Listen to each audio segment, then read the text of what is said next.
Hey, it's Andrew Downs. I'm proud to support Three Beards Media, and I would love to work with you. If you need merchandise for your company, organization... Hey, it's Andrew Downs. I'm proud to support Three Beards Media, and I would love to work with you. If you need merchandise for your company, organization, band, softball team, whatever, I can help. From name brand apparel to promotional items, large orders or small, online stores, and more, I can help. Okay, well, the opening's not working. I'm not sure what's going on. Oh, I don't know. I thought False Starts was a different podcast. Right? Is that what it's playing? I don't know. It's just it started twice and then didn't work. So it says. Hey, well, I guess we're live. So I guess we're gonna go. Well, this is starting off really well. Yeah. So I swear that this video stuff is supposed to work. All right, welcome everybody to an episode of Old Man Strength. I am your host, Chris Shipley. As always, my co-host Aaron Wall. We're starting off beautifully with no intro whatsoever. I'm not sure what happened there, but welcome everybody. Aaron, how are you? I'm good. Apologies to Andrew and the AKC Marketing Studios that you would have heard right there, which does lead me into what I wanted to talk to you about in this little bit, just for a few, because we had a conversation earlier today about bad marketing. Oh yeah, we had bad marketing just now because our we did because our ad didn't play in our intro for Andrew.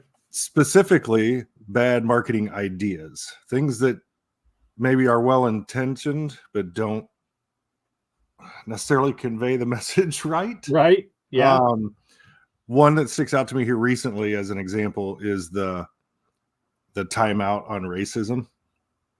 I've seen people, that whole I have campaign. No idea what you're talking about. Well, there's a new campaign, Timeout on Racism, that's being promoted by athletes and everything else, right? And I think Robert Kraft was a driver behind it, the New England Patriots owner. Yeah. Great idea, great message. Does that imply, and I saw this on Twitter, somebody asked, that racism will start back up when it's over? Because it's just a timeout. Yeah. Right? So maybe not the best marketing plan, but a well-intended. Yeah. Another example, probably 10 years ago, my company that I work for, we sell industrial chemicals. Yep. And most of what we do is a solid form. Instead of 5-gallon buckets, we sell little 5-pound capsules, right? 5-gallon buckets are a pain for customers because they're hard to get rid of, blah, blah, blah, blah, blah. Anyways, and we came up with, or not we, not me, another person that used to work for us came up with the idea that we're going to help people kick the bucket. So kick it out the door, get rid of the bucket. The problem with that was we were marketing this to nursing homes. We printed up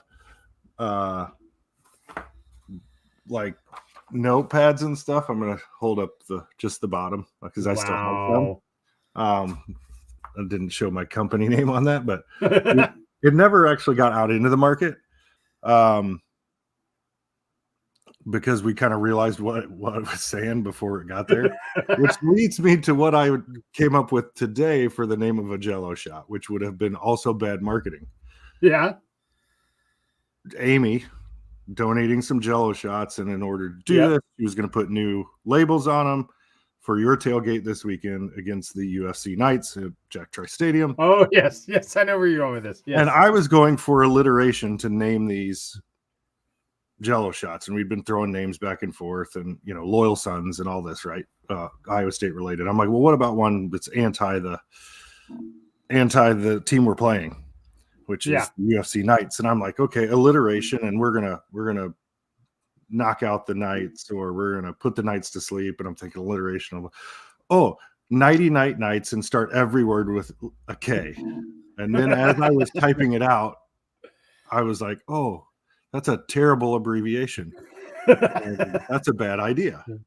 So what I wanted to do was invite, because we're a media company, invite people to hit us up with the worst media ideas that they've either been pitched or thought of or whatever in a business meeting. You don't have to tell us any specific details, but slogans or ideas. Put it out onto us on Twitter or Facebook or any other place, because it'd just be curious to see just how many bad ideas actually get put out there maybe they never make it to the market. Some of them do. We've all seen them. Yeah, we've seen them.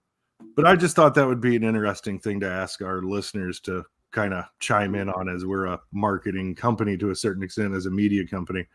And it would be maybe humorous or sometimes appalling, even possibly, to find out what gets pitched in meetings. So that's what I was going to start this podcast with, just to put that out there for people and see what we get back. I worked at a property management company previously to the one that I work at now, and I worked in the corporate marketing department. So we did not allow the properties themselves to make marketing materials or flyers or whatever, simply because we wanted to ensure brand standards and things like that. But we also wanted to ensure that we did not have terrible marketing ideas, right? So they would have to submit those to us, and then we would make the flyers and so on. And one property wanted to have a cute dog contest or something like that. And they literally wanted to call it the Golden Bone Award. And I was like, no, we cannot do that. Nope. That is absolutely not allowed. All kinds of them out there. So yeah, I'd love to hear more of these, because I think it would be amusing. Oh man. So, all right. Well, let's get our guest on. This is a little out of ordinary, because we're gonna bring in a friend of ours from Twitter. I met Melissa about 3 years ago when she purchased one of my Visha Las Vegas t-shirts.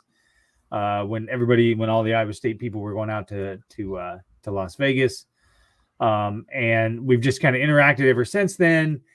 And then she had been hinting around for quite a while that she was going to be writing a book, and last week her book became published on Amazon. It's called Where Our Humanity Meets Our Diversity, or Divinity.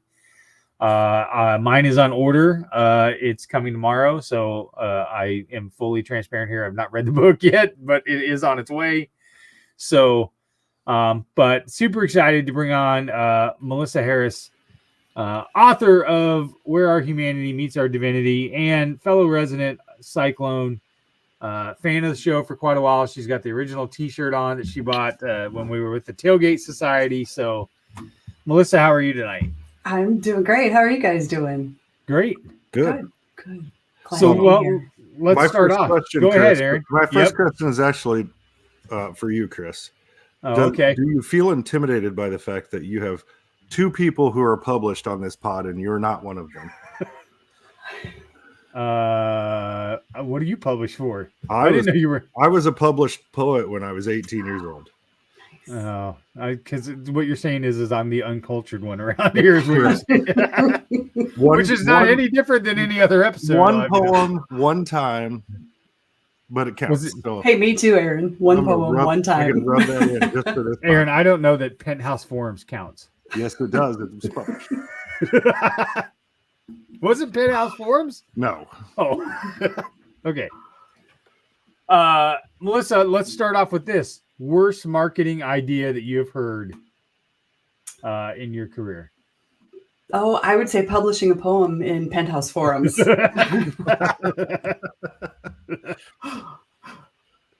Oh, I'm going to go with that. That's fair. That's fair. Well, I gave you a brief introduction. Why don't you tell us where you're from, where you grew up, and we'll start from there. All right. Well, I am a born and raised Iowan. I grew up in kind of like probably a lot of us in a small town, farming town in northern Iowa. Green is the name of it. It's not East Green. That's down here. It's not Greenfield. It's Green. Lived my whole life there until I moved to Ames to go to Iowa State. I shouldn't admit this, but I was deliberating between Iowa and Iowa State. I had applied to both. And the reason I chose Iowa State is because that's where my boyfriend was. And it wasn't Tim at the time. So still a good move. I will always say that. Went to Iowa State, met Tim, which is really kind of like why I think that was the best move I made. I had about 3 majors there and ended up graduating with a degree in psychology. So I kind of immediately after graduation started applying to grad schools. Tim got a job up in Sioux City, so we moved up there, and I went to grad school at Wayne State College. Got a master's degree in counseling there, and worked in social services for about 12 years, both in Sioux City, and kind of in the middle of that, we moved out to Northern California for about 8 years and lived out there. And then, this was 2004-ish, and it was just too expensive to live out there. And we were like, okay, we're going to head back towards home, trying to figure out where. And his parents lived on a small irrigation lake in the middle of Nebraska. So it's even more rural than where I grew up. And so we moved there and lived 2 doors down from his parents for about 6 years. And then when the time came, I'm kind of a wanderer. I don't, we've lived in Des Moines now like 12 years, and I have the itch, like, oh my gosh, this is the longest I've ever lived anywhere. And so I had the itch, and we were like, okay, where are we going next? And we looked at Minneapolis, and we looked at Madison, and we looked at Des Moines, and most of my family is right around here. I have 2 brothers and a sister in this area, and we're like, let's do Des Moines. And it was really the best choice. We get to be around family, and we get to go to all the Iowa State events, which is most of our social life. So yeah. I can relate to the wanderer. I can relate to the wanderer aspect. I lived the longest I lived anywhere, and I moved even when I lived in that area. I lived in the Dallas area for 10 years. Oh, yeah. And I've moved in there once, so I really haven't lived in one house more than about 6 years at any point in my life. Yeah, you just gotta move, gotta go. Yep. So I always find it fascinating when I talk to people and I hear that they move to places that they don't have any connections to, they don't have any family connections to. I talked about this in our last episode with Emery. At a men's group one time, this gentleman was giving a talk about his life, and him and his wife had just gotten married, and he was offered a job up in Sioux Falls. And so him and his wife moved up there, had nobody and whatever else. And he said it was probably the best thing they had ever done for their marriage because they could rely on each other. So I always remember that. So talk a little bit about that. You moved up to Sioux City, and then you made a move to California. What made you move to California? And kind of in that same genre, did it make you and Tim rely on each other more because that's all you had, or was there trouble there, or what have you?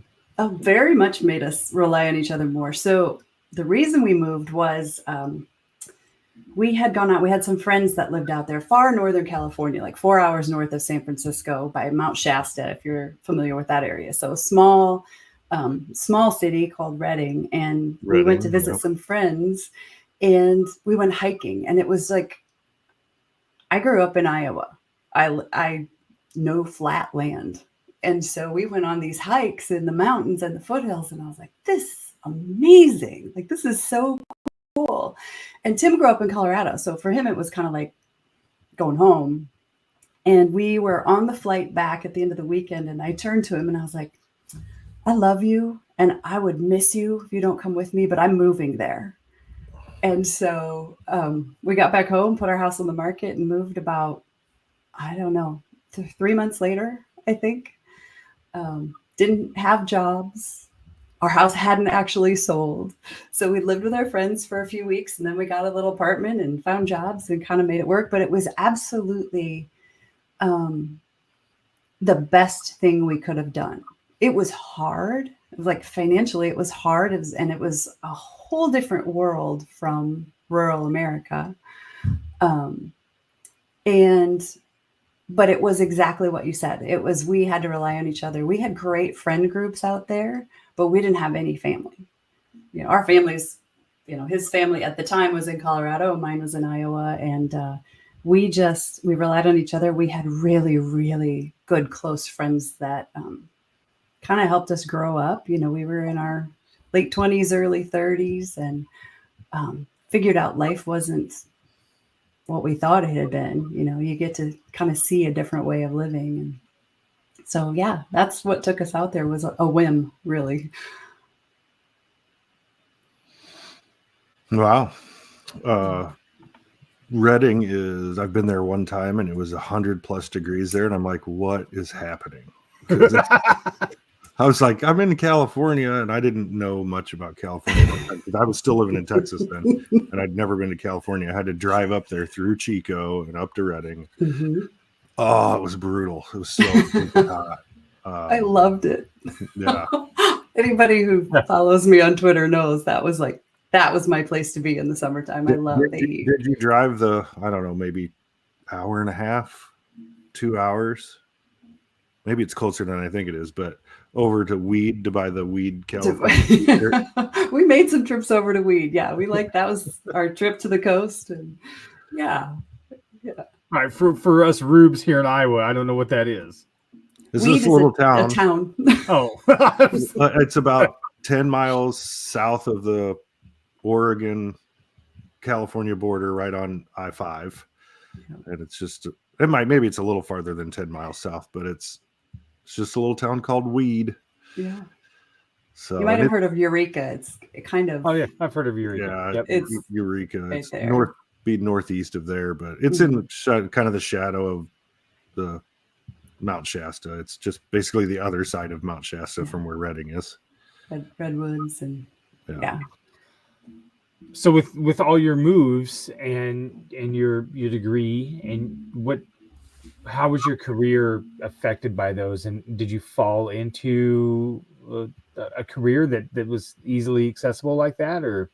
Wow, how deep do you want this conversation to go?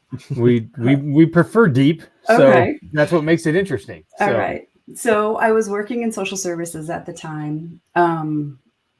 Worked for a nonprofit out there. I started out as a human resources director and I worked with a facility where kids who were in foster care had supervised visitations with their parents as a reunification process.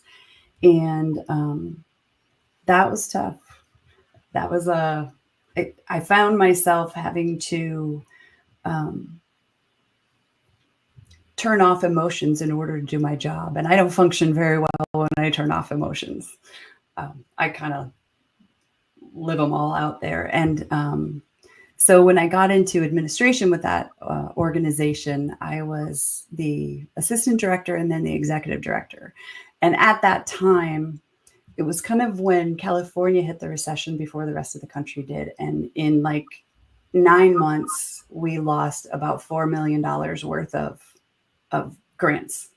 And so we were lost. And I was brand new to the job. I had started like less than a year ago, and I just was sinking, and I really, it felt like I was failing, and I got completely overwhelmed. We didn't have enough staff. I felt like I was doing everything and couldn't keep up. And I went into a pretty severe depression.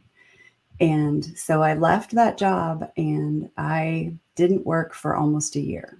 Went to a lot of therapy, kind of clawed my way out. I talk about this in the book. This is in one of the chapters. I almost gave a little content warning on World Mental Health Day earlier this week, because, a lot of people, especially on Twitter, don't know that story.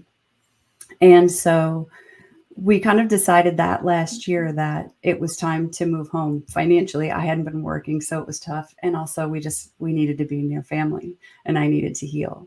And so that was, the trajectory of my occupation through that. I didn't ever go back to social services after that. That happens a lot. It's really pretty sad that people that have the capacity and the willingness to get into occupations like that can't maintain it, because burnout is just so high and so frequent.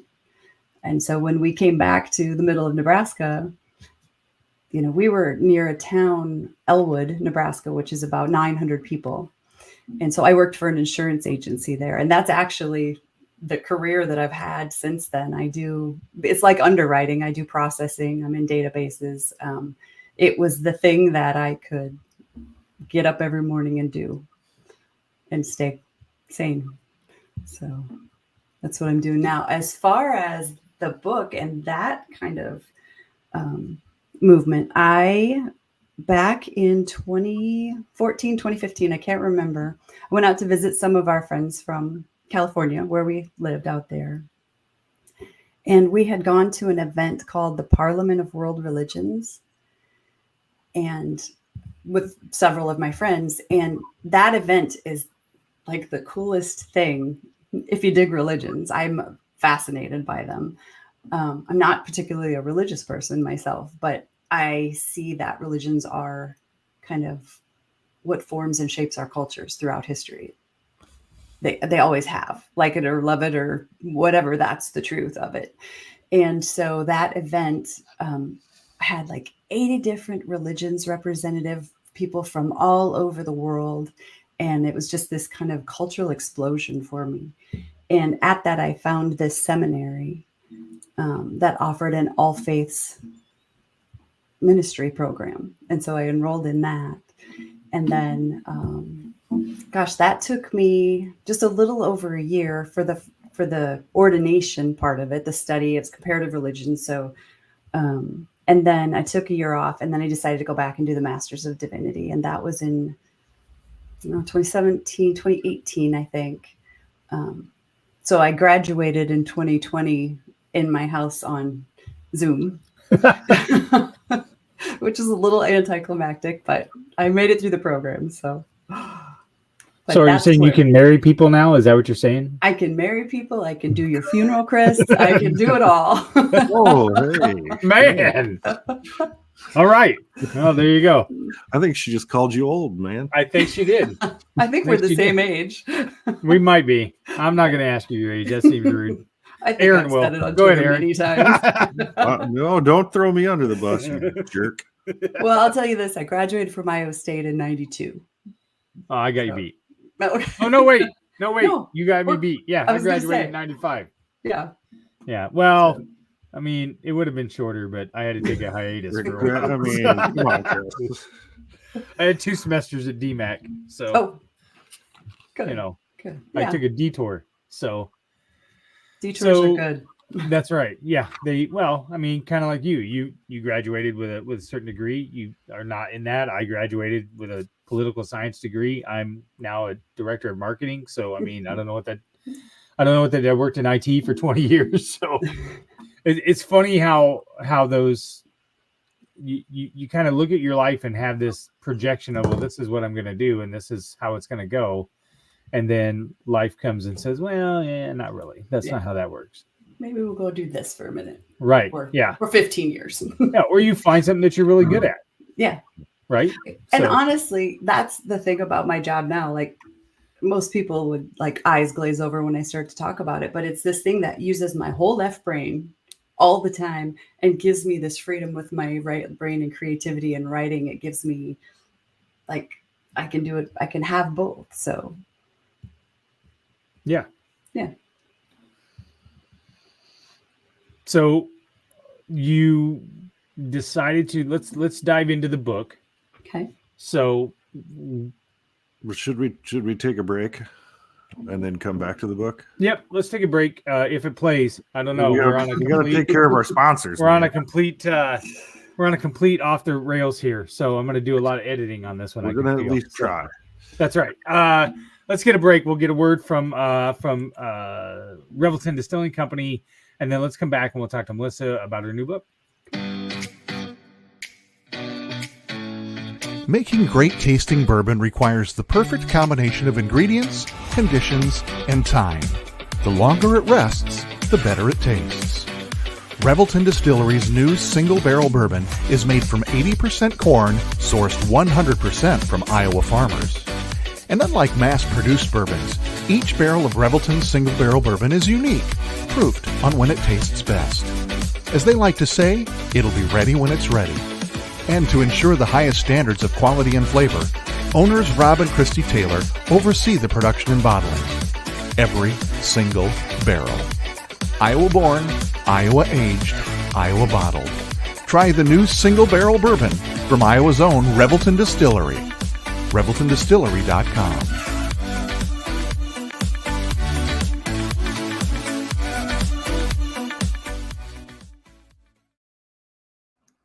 All right. Well, and we're back. Yes. You're going to buy me a bottle of that Simple Majority, right?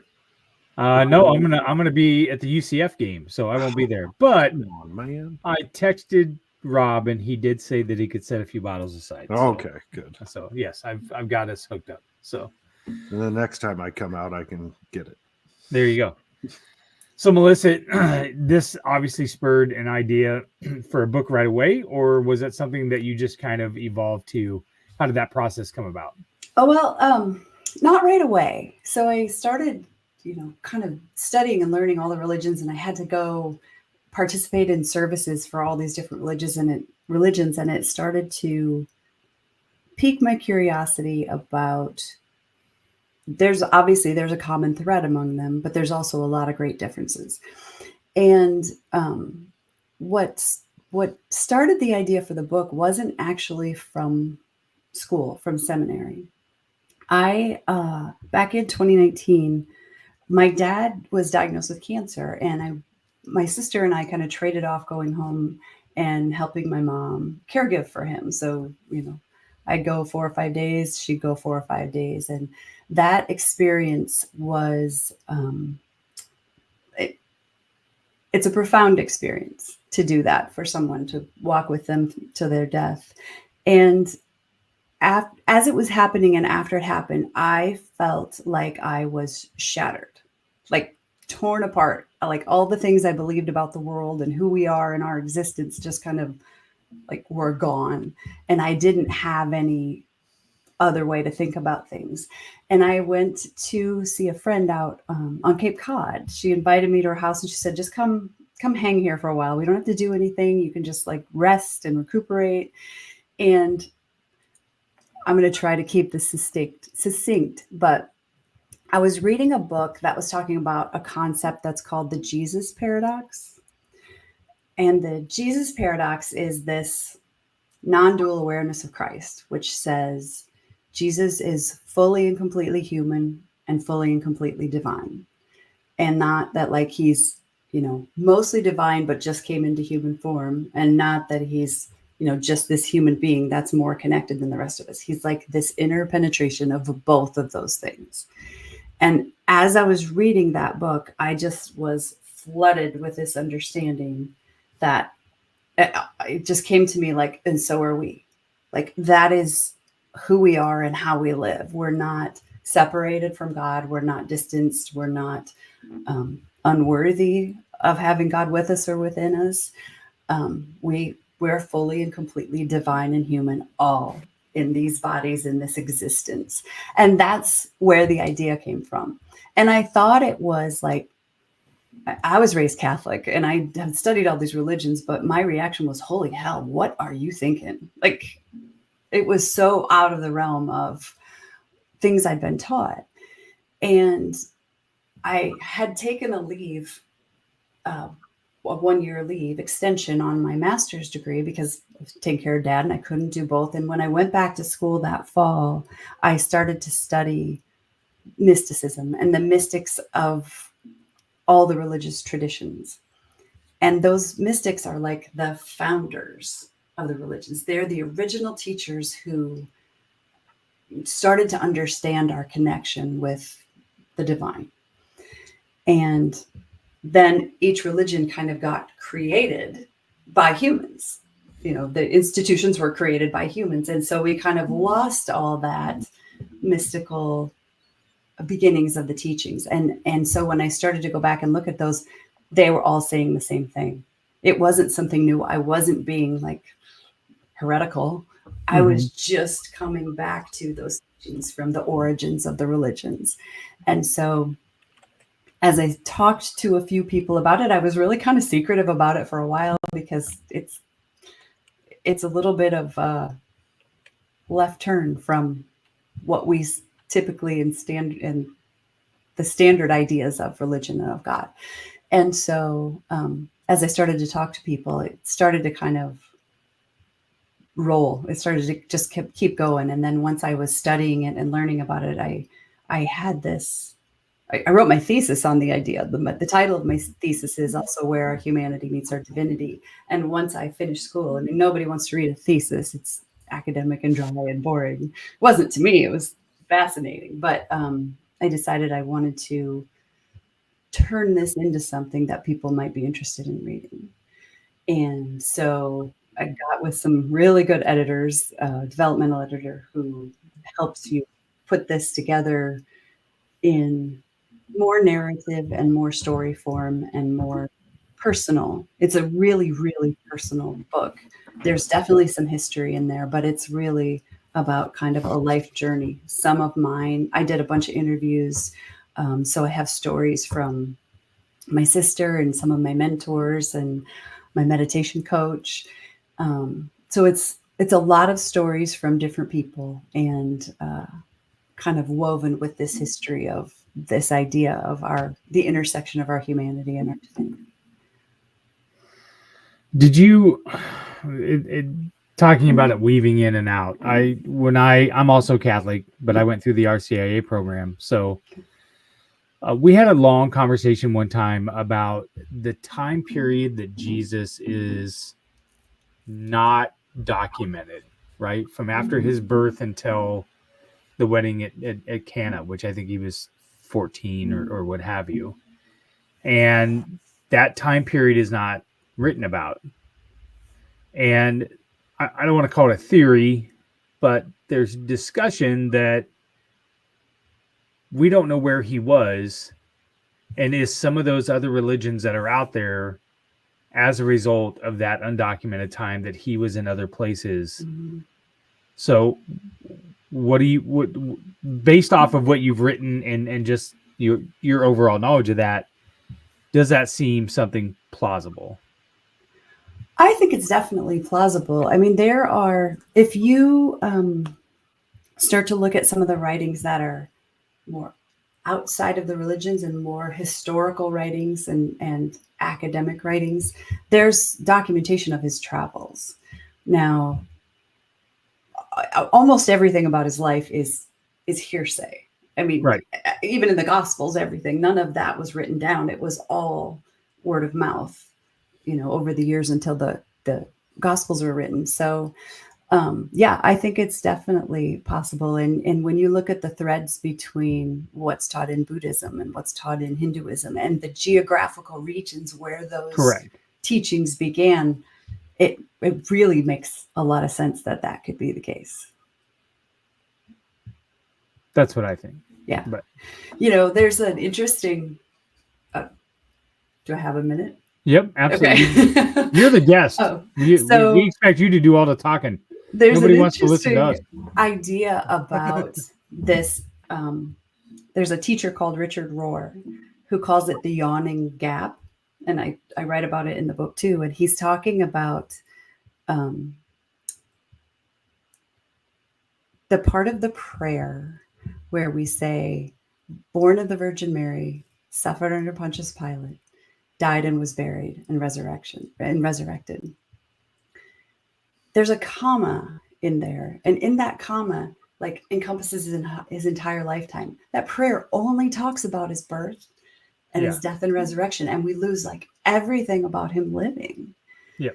And it's a Nicene Creed. It's the Nicene Creed. Yeah. Yes. It's the Nicene Creed. And so, and common prayer, beautiful prayer, it teaches us so much, but it kind of loses what we got to know about anything he did while he lived. And some of what I present in the book is talking about over his lifetime, within his lifetime, how he lived in that intersection and the teachings he might have taught for showing us how we could live in that intersection, how we could live in that place where we are fully human and fully divine. It was my understanding that he was building bookshelves. With his dad. But no. It's interesting because I think of it the way you described, and I know of the Jesus paradox to some extent because I was a world history teacher back in the day. And it strikes me to some extent as though that is almost not exactly the same as the concept of the soul. Like the soul would be divine, because people talk about the soul going to heaven, and that would be your connection. And as far as I know, every religion that I'm aware of has that thread, that same sort of common denominator of the soul type of, maybe not called that in all of them, but something to that effect. So it's, I've always, being a history guy, considered it to be, hey, all of these things are probably born from the same place. And then we played the telephone game for a couple of thousand years. Yeah. Right. And things got changed. And then when it got wrote down, they were all different. Yeah. And all of that. Because we all know history is written by the victor. More often than not. So, it's just one of those. And when you look at the purposes of why it's written the way that it's written, if you look at the life of Jesus in that time period, women were revered, women were held up. And by the time the New Testament was written, that was gone. And so the way those gospels were written, and the gospels that were hidden, the gospels that weren't allowed and weren't codified into the Bible, Gospel of Mary Magdalene, Gospel of Philip, the Gospel of Thomas, they include those teachings about the reverence of women and the wisdom of women, and they weren't allowed in the book. So, but that's that history part of it, where we talk about it shaping our culture. It is also shaped by our culture, because those changes were happening over those years, where the view of women changed tremendously. That's right. It's always people's fault. Just always. Remember that. It's always people's fault, one way or another. What was the easiest thing about writing that book, and what was the hardest part about writing the book? Oh, geez.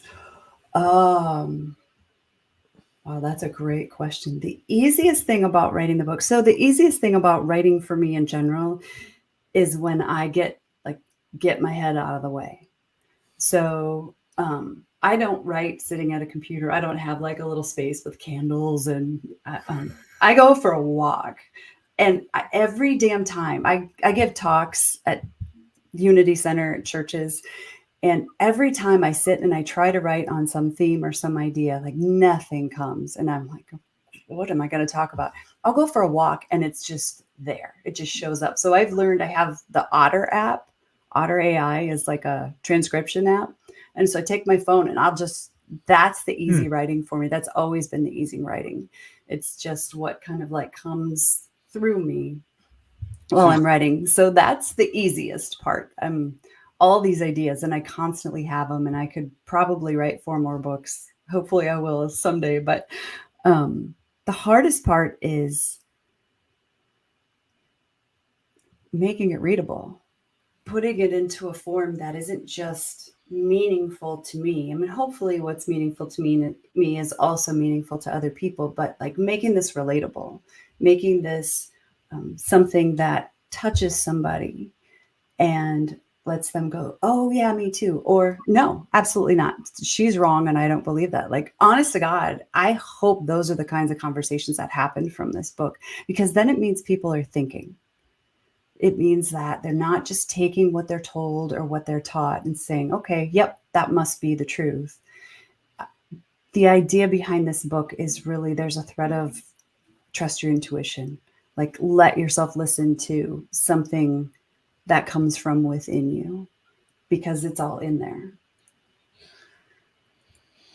Yeah, I can only imagine the piles, what would have been piles of paper back in the day, but now megabytes of data that you have, especially if you're doing it basically stream of consciousness as you walk. And then picking out what makes sense in what parts of the book. I bet it probably took you way longer to edit and put it together than it did to have the material.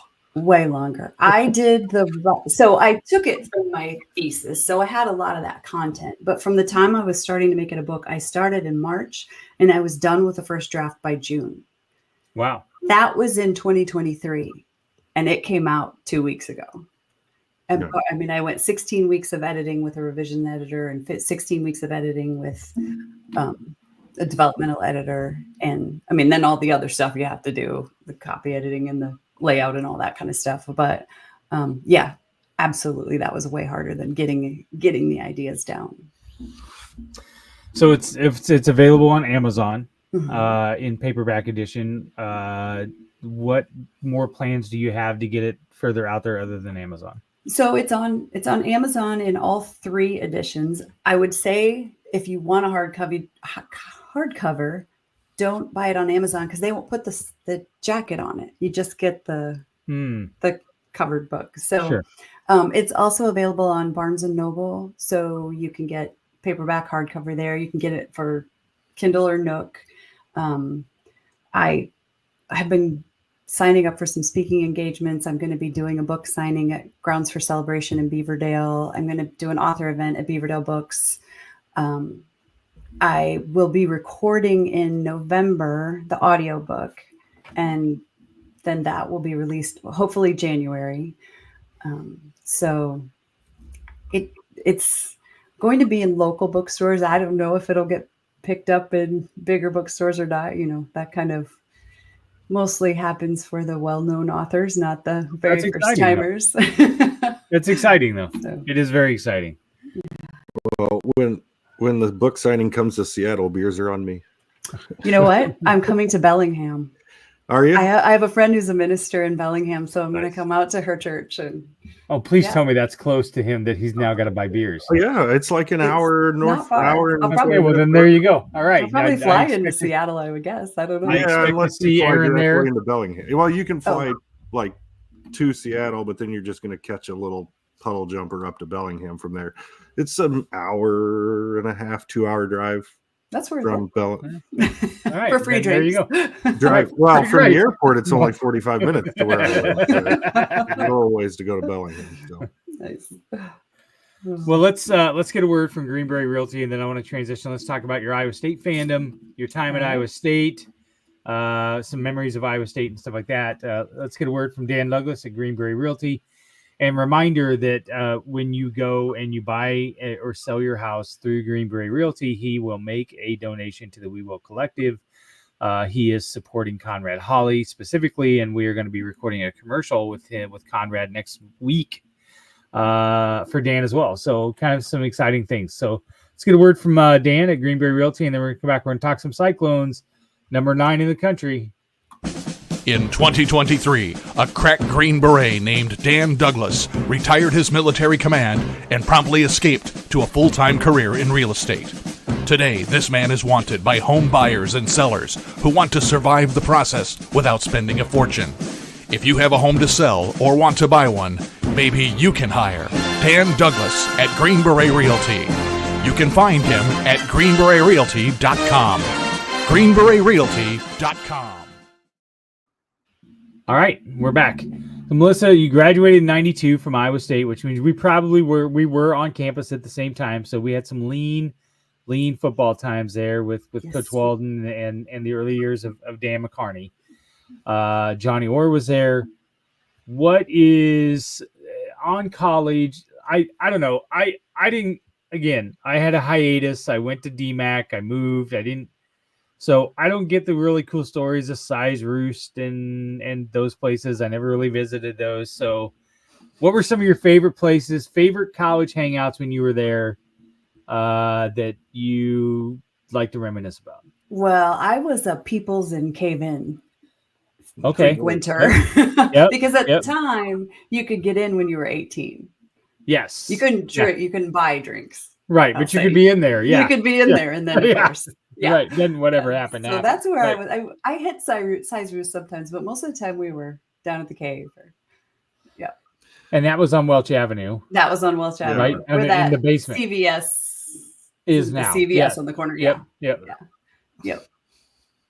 And I think that was gone by the time I started. I don't think it was the Cave In anymore. Yeah, it's been a long time, I think. Because I started in 96 and so I was going to the bars in, 98, something like that. But I don't think it was ever there while I was in school. Yeah. But I can't remember. Yeah. I don't remember. So you met Tim there. Met Tim How there. did you meet Tim? So we were both in the athletic training program. So at Iowa State, the athletic training program is actually a pre-physical therapy program. And so I had kind of thought that was the direction I was going to go. And at the time, they had separate staff for men's and women's sports. I don't know if they still do or not. I don't think so. But so I was on the women's staff and he was on the men's staff. And part of that program, when you're what's called a prospective trainer, so your first year in, you're just learning things, you don't really have a lot of responsibility yet, you go out with the lead trainers to high school football games. And so I got assigned to his high school football game. So he was the trainer that was taking us there, and there was another guy from the women's staff that went along with, and the guy was batshit crazy and creepy. And so I just kept standing beside Tim because you've met him. He is like calm and feels very safe. And I was like, I'm just going to stand by Tim because like whatever happens with this dude over here, I'm okay. And so we went to probably, 3 or 4 football games on Friday nights. And I was just going through a breakup with the reason I went to Iowa State in the first place. And so Tim was being a gentleman and not like, making any moves or anything. And we were standing out by his car after a game one night. And I was like, forget it. I'm like, hey, let's go to a movie. Let's go out or do something. So then we went to a movie and it kind of just dated from there. I think we went to a movie and then we went to a Halloween party on my brother's dorm floor. And then from there, we just kind of took off. And that's a good question. What did you live in the dorms? I lived in the dorms for 2 years. Yeah, me too. Where did you live? Old RCA. I was in, oh my gosh, Barton Hall, that middle one of fancy people fancy people that lived on campus. Yeah, some of us didn't have to live in the towers because we were cool. Yeah, no, I lived in the towers. It was brutal. I was in BWR, so right. Oh yeah. We probably ate the same place. So where is that? What was that, Aaron? BWR. Birchwell Roberts. Oh, okay. So yeah. Old RCA was great. It was fun then. I had a blast, and it was right by the PE building, which is where I worked as a student trainer. I worked with the women's gymnastics team for a year. Yeah. The now Forker building. Is that what it is now? Yeah. It changed. I think when I was in school, I think I was a phys ed major, so I had I probably took a lot of the same classes you did. Isn't the Forker building for education? Isn't that more the education building now? The Forker? Well, unless it changed, but that's where, because that was the PEB. And it was, I don't know, quarter of a mile up the pathway from Birchwell Roberts and the old RCA. Okay. Very far. And the education building used to be up north by Agronomy Hall and all that back in the That's where it is. That's where it is now. So maybe I've got them mixed up. Yeah. So I only know about those halls because Caitlin talked about it all the time, and that's where Stacy went. I was never there. So I was more in the political science wing.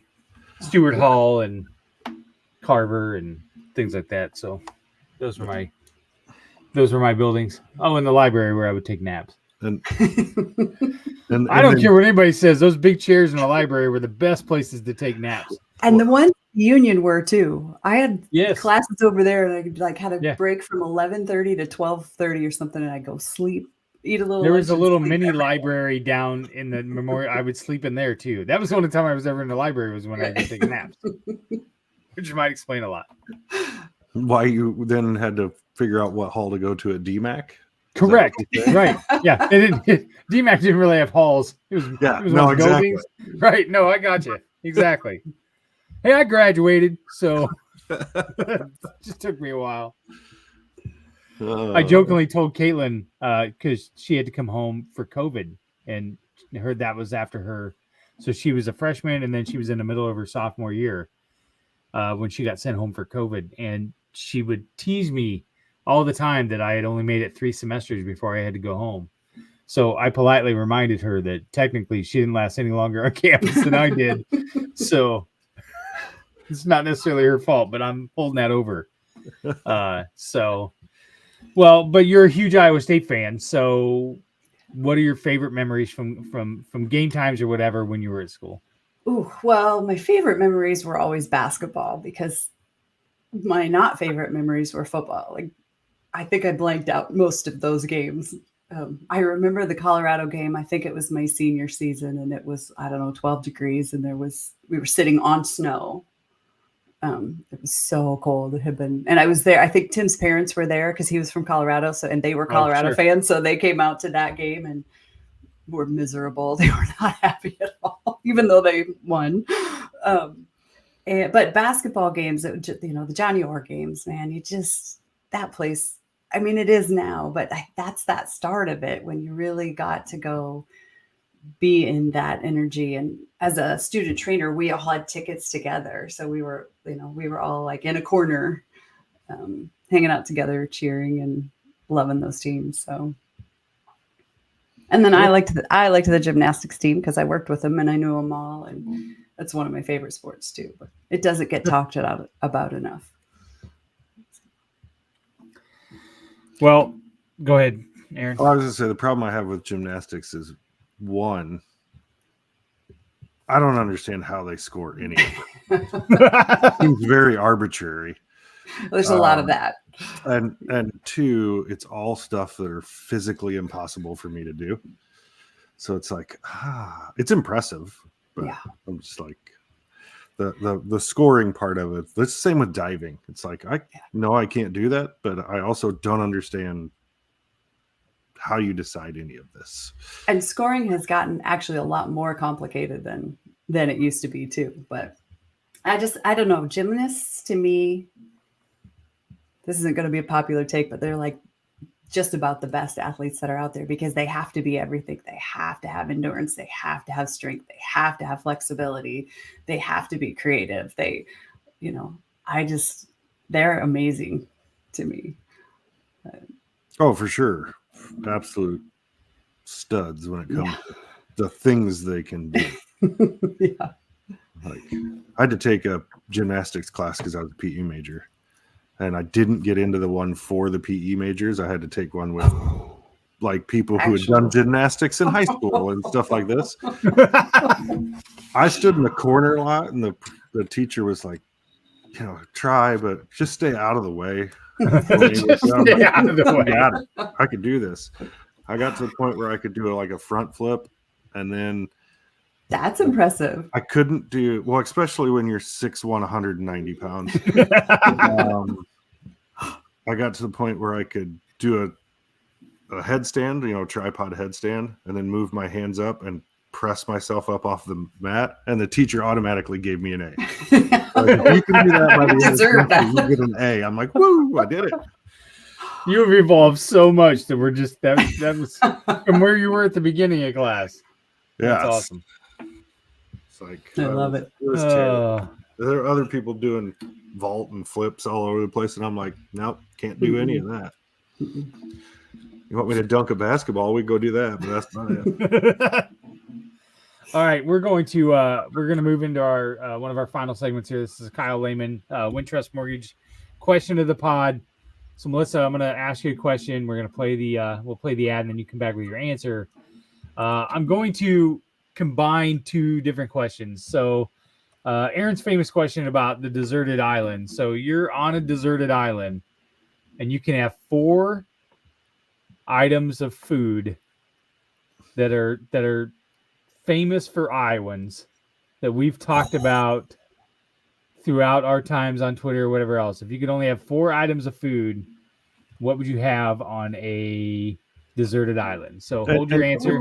It's a magical island. They're always perfect. That's right. They're always the items of food are always perfect. Yeah, it's not like you're getting leftovers or anything. They're always perfect. Yep. All right. All right. So let's get a word from Kyle Lehman at Wintrust Mortgage. Yep, go ahead, Melissa. You're going to make me stick with 4. Well, you can expand after that if you want to have more terrible takes, but that's totally up to you. So, all right, here we go. Whether you're buying, selling, or refinancing your home, or if it's simply time to renovate the one you're already living in, you need an experienced mortgage professional to help you analyze your financing options and to make sure the closing goes smoothly. And that's exactly what you get when you call Kyle Lehman at Wintrust Mortgage. Kyle's experience and expertise, coupled with Wintrust's rates and programs, ensures you'll get the mortgage that's right for you. You may even qualify for down payment assistance. Before you reach out to a realtor, call Kyle and get pre-qualified, empowering you to start shopping for the home of your dreams. Call Kyle at 515-473-0546. Kyle Lehman, Wintrust Mortgage, 515-473-0546. All right, and we're back. Okay, Melissa, you're on this magical island. You can have 4 or more food items from Iowa, and they're perfectly cooked every time. What's your first one? Well, you know what my first one is. Yes, I know. It's taco pizza. So disgusting. Who do you not like taco pizza, Chris? We've had this conversation because I'm not eating lettuce on a pizza. It gets wilty. By the time it delivers to my house, you're not eating it right. Transparent. I'm not eating it. Where from? Where from? Yeah. Where from? What's the best taco pizza? I'm gonna go with Casey's. I love Casey's taco pizza. I've eaten a lot. I would have gone with Godfather's. Like a long time ago, their taco pizza was really good. I haven't had it forever. When we used to fly back from California, I would fly into the Omaha airport because we were going to Nebraska and get taco pizza at Godfather's and Krispy Kreme donuts because they didn't have them out there. You doubled up with the worst donut chain ever. Are you serious right now? Oh, I loved it. You're going to go to Casey's and get a pizza from there, but you're not going to get their donuts because Krispy Kreme is better? I'm canceling you right now. All right, so my taco pizza, Made Rights. I'm a Made Right fan. I'm 100% on board with Made Right. That's good stuff. Gotta have pickles. Yeah. Why do you ruin it? Why do you? What's a Made Right swear to God, pickles, Chris? Amazing. The best thing ever. Oh. I swear to God, if somebody puts a pickle near my plate and that juice even soaks into the bun, I'm out. Okay, so you're saving all those pickle shots for me next Saturday. Yes, absolutely. All yeah, right. If he has those pickle shots, you can have them. All right. Because I'm not eating them. Chris, you have to, after the pod, you have to go look up comedian Chris Porter. And pickles. Okay. You'll agree. Just trust me. Okay. Yeah. All right. It's disgusting. And then I gotta go. You're 0 for 2, and by the way, you're 0 for 2, by the way. Who, me? How am I 0 for 2? You like? Oh, because you added pickles on it. Oh. And sweet corn. Yeah. If sweet corn's perfectly done, I'm gonna take sweet corn. Yes. Slathered in butter. Yes. A little salt, little pepper. Yes. Wait. Yep. I have a secondary question. Okay. How do you apply your butter to your sweet corn? Oh, I take a whole stick and put it on the plate, and then I roll the sweet corn on the stick so it just melts the hot cob on the stick. That's the correct way to do it. My dad always buttered a piece of bread and then would roll it around in the bread. So he'd lather a piece of bread with butter and then put it in there and layered it around, and then he would eat the melted bread. Butter. Did your dad eat butter sandwiches? Yes. Yeah, my dad always ate butter sandwiches. So, but that's where I always learned to do it. And the first time I did it with Stacy, she was like, "What the fuck are you doing?" I was like, "What? This is how everybody puts butter on corn." She's like, "No, they don't." And I was like, "So." I love it. And my last item, I'll stick with 4. Sorry, Kyle, is Rice Krispie treats. I know they're not Iowan, but you're not making me eat a Scotcheroo. No, I'm going with Rice Krispie treats. We have a winner. We have a winner. Bad, but Scotcheroos are the best. Nope. No. Are you with me that I just don't like the texture and the mixture, and it's like it's not good? I like all the ingredients. Yes. Themselves. But Right. I can't chew it. Like, nope. I can't do it. Yeah. When the peanut butter and the chocolate are layered and I bite into it like that, it's a no for me. Mm-hmm. Exactly. Yep. Aaron wants to quit right now. Fired. Oh, that's a rough one. I knew that would get you. I knew that would get you. But, yeah, it's a daily occurrence that we argue about food on Twitter. It's almost and Tim is usually on my side. I'd just like to point out that Tim's usually on my side. I know. Do I remember right as well that you don't like ice cream either? I don't. I like vanilla ice cream in a root beer float. But I just part of it is it hurts my stomach. Well, that's a good reason. But I also just like, oh my gosh, if I'm going to get a dessert, give me something like I can bite into, and I don't know. Man, I'd eat a bowl of ice cream every night if I could. I may have in 2019. That may have actually happened. Yeah. Ice cream is great. Did you see what, because you're, follow Chris on Twitter for sure. Did you see the other day, Chris will know what I'm talking about, where Amy has adopted my stance of putting mayonnaise on things with a spoon instead of a knife because it's neater and cleaner to do it with a spoon. There's some logic there. You dollop it on there, use the back of the spoon to spread it around. Don't encourage you don't have to get your hand down in the rim of the jar to get stuff. This is an important discussion. I think it's not. It's so dumb. It's so dumb.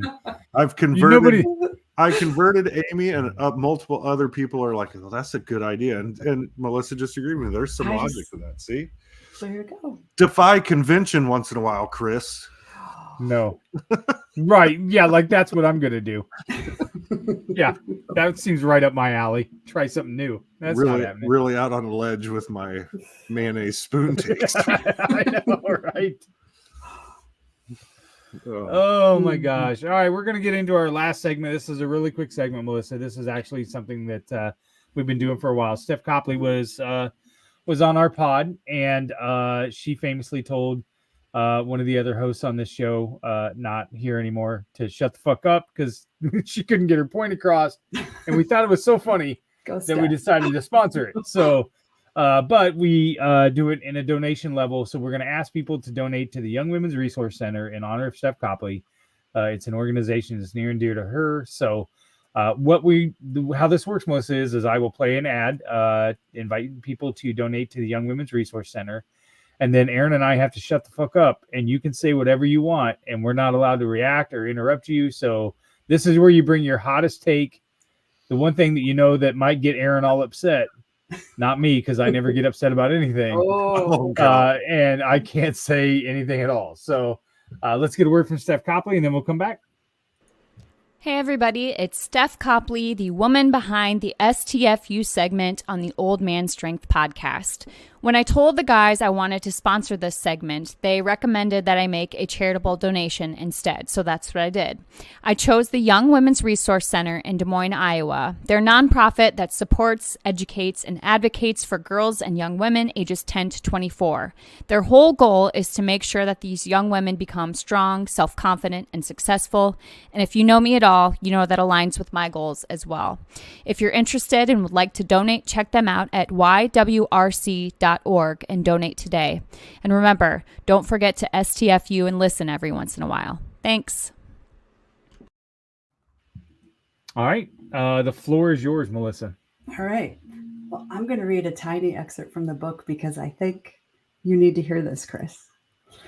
I have to remove these because I'm old and I can't read. From the time I was very young, I resisted any institution or teaching that did not allow me to question. My resistance was in my very nature. In many ways, it looked like rebellion, and perhaps it was. Rebellion is resistance to the established order. As an adult, I've come to see rebellion as a necessity to growth. So the thing I'm going to say is defy convention. Don't just do what they tell you to do. Go try something new. All right, there we go. Except for using a spoon for mayonnaise, that's stupid. I'm gonna have a taco pizza delivered to your house. Well, you know what? My wife and kids would be ecstatic. So, Melissa, this has been so much fun. I really appreciate you coming on. I'm super excited for you on a personal level. I think you're wonderful. I think you're a great person, a really good friend. I really appreciate you giving us the time. And I hope the book is an amazing success. And even if it's not financially or whatever, I have no doubt that you're going to help a lot of people with it. So I really thank you for coming on. Thank you. I appreciate it. This has been great fun. I'm honored that you had me on. Thank you. Yes, and tell everybody about your 6-0 Cyclones. Yes. That's right. Yes, absolutely. And just about having 3 teams in the top 10. We're almost there. Yes. This week, later this week. Yeah. Yes. It's going to happen. Yes. Tomorrow, I think the men's rankings come out. So, absolutely. Well, speaking of Cyclones, be sure to join In the Side of the Storm Wednesday night, 8 o'clock. Coach Dan McCarney is a special guest. He's going to reunite with Brent Curvey and Marcus Pfizer and the host Dave Larson. So we're going to talk 9th ranked Cyclones, 6-0 since 1938. We'll get and we'll talk about the foundation that Coach Mack built as well. So be sure to check out all the rest of the content on the Three Beards Media Networks. Ball Don't Lie goes every Thursday. Hawk's Eye View goes every Thursday. And then Fall Starts every other week. With that, we appreciate it, and we are out of here.